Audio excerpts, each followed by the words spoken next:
Data, you're closing in on Pachycephalosaurus. Oh hell, the fathead with the bald spot. I don't understand what he's saying. You understand what he's saying? The habla inglés. Huh? Say that again, Roland. Say that again, Roland. A what? Oh hell, the ugly motherfucker in front of you. The ugly yellow son of a bitch. Oh, now I see it.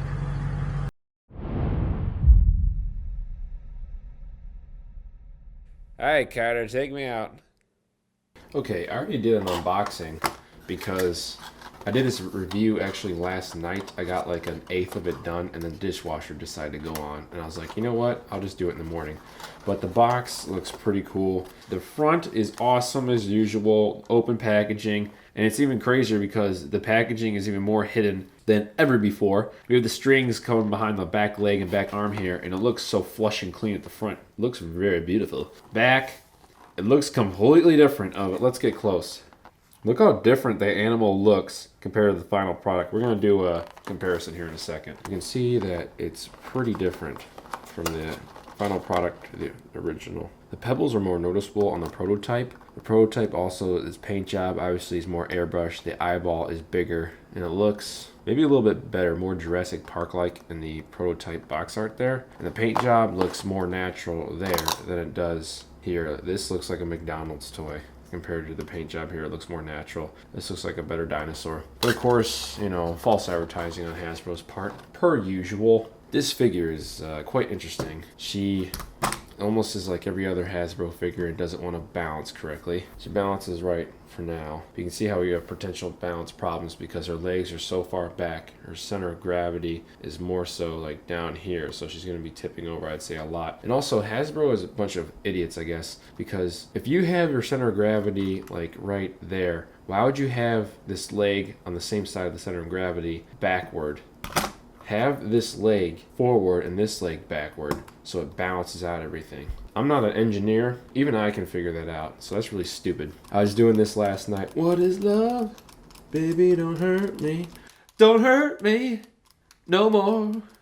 What is love? Down, down, down, down, down, down, down, down, down, down, down, down, down. Her action features: move the tail to the left. She nods. Actually, she nods straight.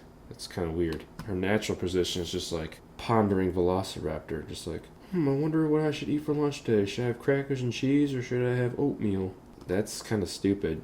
The natural position is that way, and then straighten it up and it's fine. The action feature, when you push the tail downward, she moves up, which is, you know, typical Packy ramming feature.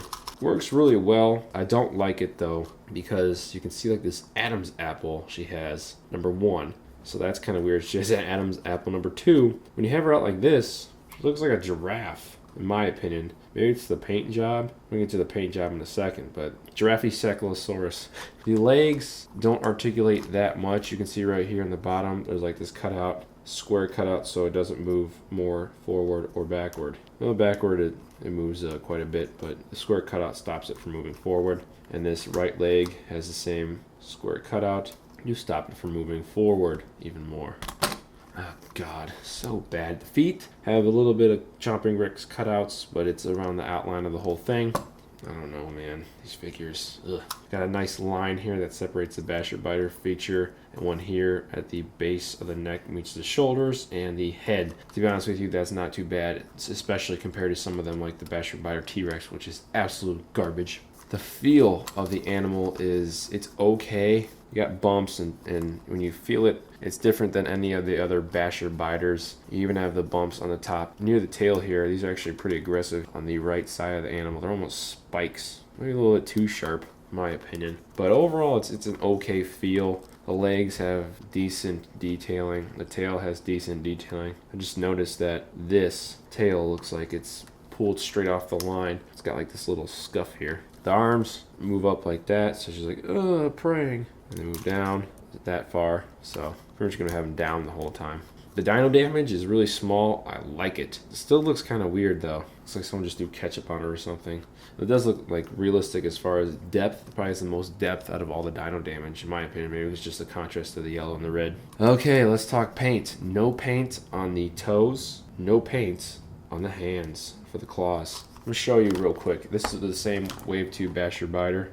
Same price point of 10 bucks. Paint on the hand claws and paint on the toe claws. Wave 2 Basher Biters. This one, no paint on the toes and no paint on the hands. Really cheap, Hasbro. Really cheap. Overall, the paint I would say is best on the head. The head looks really nice. I thought it was like a paint defect, but I thought, you know, this black right here was not supposed to like kind of fade. It's like the most horrible fade ever into this white dome cap she's got. And all of her bone spurs are painted with this off cream, I should say. Beak not painted anything different. The eye looks decent. It's really small though. See, it's like a, you know, the white, and it's got barely like a rose. Like in props, you can barely see the detailing from afar. When you get close, it's actually really nice. You were thinking, how the hell did the factory do that, you know? The general paint scheme is kind of weird. She's got like this yellow, it's like a mustard with black stripes on top. It's something you would see out of a children's book type of artist illustration, not something you would see like in a Jurassic Park film. If you like those kind of illustrations or crazy paint jobs, this is for you. Personally, I really don't like it or hate it, so it's up to you. The bottom kind of sucks. You just have this, it's white more than this cream on top here, and it just stops. It doesn't continue on the tail, and it doesn't continue on the neck, and it just straight line. There's no fading. It looks very cheap. It's a very cheap paint job here. I mean, I don't mind the striping tiger look here, but they could have just done a little bit better for this guy. On the back here, we have 4 screw holes. The most noticeable ones are right here and right here. The not so noticeable ones are the recessed ones, especially this one. It's not that noticeable. This one's not that noticeable, but these two right here just staring me in the face. So yeah, ugh. Further Wave 2 combatant. This is a problem I guess I have with this Packy. You know, Packies are known for, Robert Burke said it 2 X's in a row, ramming head action. So if you want to ram stuff with your Packy, you have to take it from the position you have it in and flatten it out straight, and then use your action feature. Who was thinking in Hasbro when they were doing these? Yep, let's have it like that. But even in the Lost World, we have Packies ramming stuff horizontal, and that's how it works. Packies don't go, hey Allosaurus, They go, hey Allosaurus, So dumb. But here's the sizing. You see this has to be like a juvenile Allosaurus, because Allosaurus is like, if this is real life scaling, Allosaurus is about that big-ish. So obviously not in scale at all. These are not in scale at all. In real life, I think these Packies should be bigger than Raptors. Play compatible, maybe. I don't know. Here's a counter human. Not in scale at all. Let's see if we can just do it this way though. This Packy might be a little bit bigger, but overall it's not too bad in scale. And here's Hasbro's Jurassic Park 3 line, Billy Brennan. You obviously see this is an absolute joke. That is not in scale at all. But it looks play compatible though. Maybe he's like the Packy. What is love? In my opinion, the best Packy, young Pachycephalosaurus, even though it's in scale to a human, this is just about as much as scale you can get for dinosaurs. This is the most perfect toy because, number one, the proportions are pretty nice. The head may be a little bit big, but Packies do have big heads. I guess that's the problem with this proportion animal. It seems like the head's not big enough. I don't know. I don't draw dinosaurs. But this animal is perfect because push down the button. There's the action feature. The button is, you can see the button definitely, but it's hidden pretty well. And when you're playing with it, it's perfectly positioned. Just boom, and then ram. And you can see I've been doing that a lot since I was a kid. Lots of paint defects there because I've been ramming it so much when I was a kid. That's how you do toys. This is how the dinosaurs in real life did it. And this is how the dinosaurs in real life didn't do it. Oh, hi, how are you? Fuck you. Oh, dead. But yeah, this is the comparison to these two guys. And I think this is only like, say, no more than 15 bucks. You can probably get it 15 bucks on card, 20 bucks on card. Just get this one instead of this one, I would recommend. But here are the comparisons. I know people want to see them. Yeah,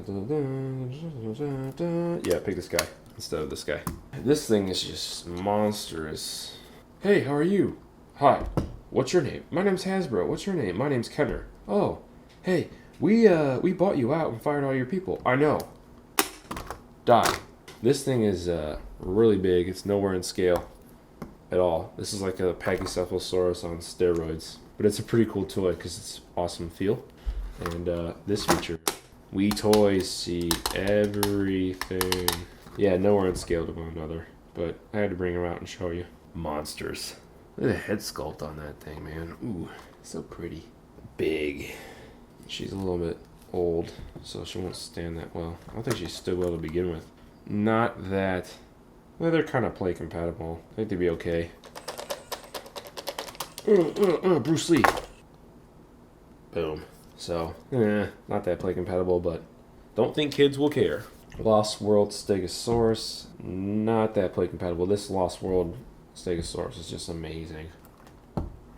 Oh, Triceratops. Just craps on this animal. Not play compatible in my opinion. This Pachycephalosaurus is not play compatible with like anything. Chomping Rex. More so play compatible because it's a bland paint job too. Are these in scale? Maybe. If you say this is in scale, this guy could be a juvenile Rex and that could be, I guess, a Pachy. If it was properly, instead of 1920s upright, it's horizontal. This would be actually, I'd say, decent compatibility between these three. This thing, Mr. Bullet Holes. Play compatible? Absolutely. They've been shot up. Hey man, where were you shot up at? Over on East 5th, where were you shot up at? Oh, over on East 6th, we were right by each other. Who'd you get shot up by? God, these toys are just very disappointing and underwhelming. Very play compatible because they're not that well done. So what are we going to give the Pachycephalosaurus out of 10? I want to say a 6. I do want to say a 6. Hold on, son. Did I just hear you give that a 6 out of 10? This piece of monkey trash is not worth a 6 out of 10, son. It's worth a 3. And that's the bottom line, cause Stone Cold said so. They could have done a better job. They could have gave it horizontal. Just, I'm just going to do it. You really can't do it, but they should just give it in a horizontal stance instead of this 1920s upright bullshit. The dino damage is The paint job is The feel is okay. It could be better. The action feature, kind of weird. No paint on the hands. No paint on the feet. The head does look nice. Screw holes galore. Can I recommend you picking this up? If you're a Pachycephalosaurus fan, I can recommend you picking it up, I suppose. Not too many Pachycephalosaurus toys available, and this is only $7.88 at Walmart. Good luck finding these things. Wave 2 has just become obsolete. I don't know, it has a decent ramming feature even though it looks weird. Can I recommend you picking it up over this? Definitely go with this. This is the best Pachy figure ever, I think. Buy that one. But if you can't and you find this on the shelf, I'll just go with this one. Thanks guys for watching. If you're not subscribed already, click the subscribe button. If you didn't give this video a like, just click the button down below. Once again, thanks for watching. I'll catch you guys on the flip side. Rawr, rawr.